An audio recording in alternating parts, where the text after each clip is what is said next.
ጤና ይስጥልኝ እኔ ከኢትዮጵያ ሆኜ ሰላም ምላችሁ ዮሴፍ 15 ዓመቴ ነው የምኖረው በኢትዮጵያ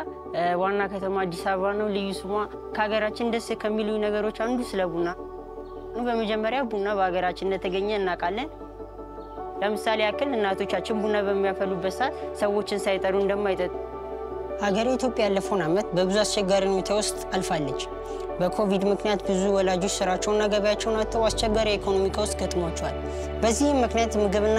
ምግብ ለልጆቻቸው ማቅረብና የቤት ኪራይ መክፈል ሳይችሉ ቀርተዋል በሌላ በኩል ደግሞ ሁላችን ተማሪዎች በቤታችን እንድንቆይ በመደረጉና ትምህርት ቤቶች በመዘጋታቸው ምክንያት የትምህርት ፕሮግራም ተዛብቷል ሀገር አቀፍ ብሔራዊ ፈተና ይወስዱ የነበሩ ተማሪዎች ከፍተኛ ጭንቀት ገብተው ነበር በተጨማሪ በአገሪቱ ውስጥ የተከሰተው ጦርነት የእርስ በርስ ግጭት ብዙ ቤተሰቦችን ከሚኖሩበት አካባቢ አፈናቅሏል በመውደማቸው ከሁሉ በላይ ያሳለፍነው ዓመት ለልጆች ከባድ ነበር በዚህ አስቸጋሪ ጊዜ ኮምፓሽን ካጠገባችን የነበረው ልጆች እድለኞች ነበርና በኮቪድ ወቅት ያለንበትን የኮምፓሽን ፕሮጀክት ምግብ የቤት ኪራይና የወላጆችን የንጽህና መጠበቂያ ዕቃዎች በተደጋጋሚ ተሰጥቶናል በተጨማሪ የፕሮጀክት ሰራተኞችና የቤተክርስቲያን ሰዎች በቤታችን ጉብኝት በማድረግ ሲያማክሩ ሲጸልዩልን እና በትምህርት ቤት በኩል ድጋፍ ሲያደርጉልንና ሲያበረታቱን ነበር ይህን ስለ ኢትዮጵያ ከነገርኳችሁ አሁን ስለኔና ስላለፈው ዓመት ትንሽ ነገር ልንገራችሁ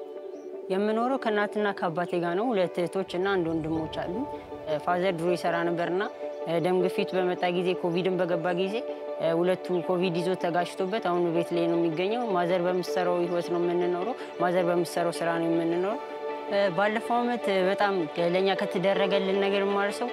በተለያዩ ነገሮች ሰፖርት ያደረጉን ስነልቦናል የሰሩት ነገር በጣም አይረሳኝ ኮቪድ በጣም ከፍ ያለበት ጊዜ ነበርና የምናገኝበት ወይ ማቴሪያሎችን የምንገዛበት ላይ አቅም ላይ ያልነበርንም ምክንያቱም ያን ድጋፍ ያደረጉልን ነበር የተለያዩ ነገሮች ማቴሪያል ለምሳሌ ሳኒታይዘር በጣም አመሰግናቸዋለሁ እና ደግሞ በቸገረን ሰዓት ነገሮች በጨለሙበት ሰዓት እግዚአብሔር እነሱን ተጠቅሞ ለኛ ስለደረሰልን የመምጫ መንገድ እግዚአብሔርን የምናቀበት መንገድ ስለሆኑልን በጣም ነው ማመሰግናቸው ማለት